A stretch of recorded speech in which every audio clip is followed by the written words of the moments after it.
Chers amis, frères et sœurs, de nombreuses sociétés aujourd'hui sont traversées par un flot incessant de paroles, d'images et de messages qui cherchent à donner une nouvelle orientation à nos pensées, nos désirs, même nos choix. Au milieu de ce tumulte apparaît la parole de Dieu, vivante, énergique et plus coupante qu'une épée à deux tranchants, nous dit l'auteur sacré de la lettre aux Hébreux en son chapitre 4, verset 12. La parole de Dieu ne se contente donc pas d'informer l'intelligence, mais elle transforme le cœur, renouvelle l'espérance et fait renaître une vie nouvelle. Dans la première lecture, le prophète Isaïe compare cette parole divine à la pluie et à la neige qui descendent du ciel. Ces éléments ne retournent vers Dieu qu'après avoir abreuvé et fécondé la terre et fait germer la vie. Cette image, chers amis, frères et sœurs, exprime la fidélité de Dieu à son dessein salvifique. Sa parole accomplit toujours ce pourquoi elle est envoyée. Même lorsque l'histoire semble être dominée par la violence et les injustices, Dieu, lui, poursuit toujours son œuvre au cœur de notre humanité. Là où sa parole est accueillie, il y a de la nouveauté dans les relations, parce qu'au cœur de cette parole, que dis-je, au cœur de son amour, notre amour pour son Fils, c'est Jésus-Christ, l'envoyé de Dieu, qui est en action et qui nous donne de comprendre et de croire en la parole de Dieu. Dans l'Esprit Saint, chers amis, frères et sœurs, Jésus-Christ suscite des femmes et des hommes capables de bâtir la paix, de promouvoir la réconciliation, de défendre la justice et de vivre la solidarité.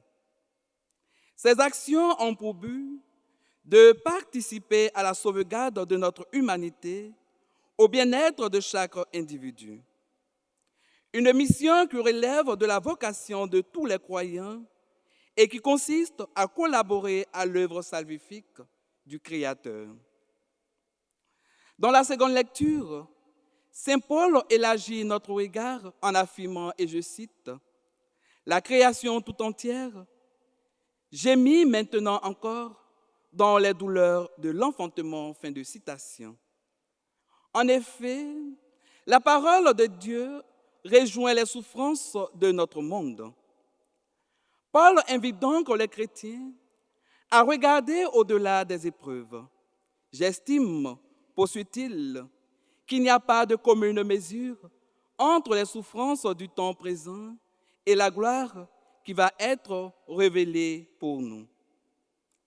L'apôtre des nations païennes pointe du doigt l'espérance chrétienne comme la certitude que Dieu conduit l'histoire de notre humanité vers son accomplissement et qu'en Jésus-Christ, la victoire de la vie sur la mort est déjà inaugurée.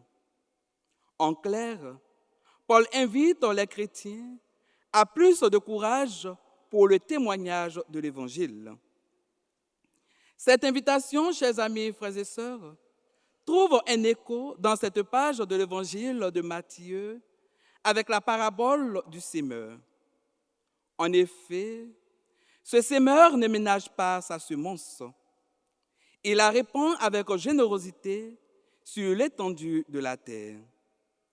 Le problème qui se pose n'est pas lié à la qualité de la semence qui demeure excellente, mais plutôt de la disposition du cœur qui la reçoit. Dieu n'exclut personne de son amour.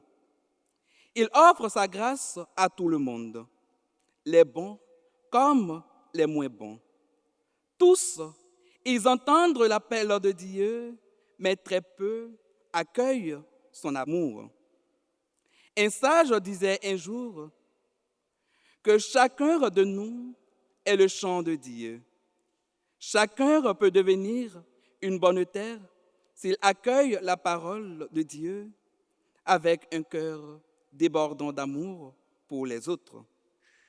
La fécondité ne dépend donc pas, frères et sœurs, de nos seules capacités, mais de notre disponibilité intérieure à laisser Dieu agir en nous et à transformer l'intérieur de notre être. L'apôtre Saint Jacques, en son chapitre 1er, verset 22, disait, et je cite, « Mettez la parole en pratique, ne vous contentez pas de l'écouter.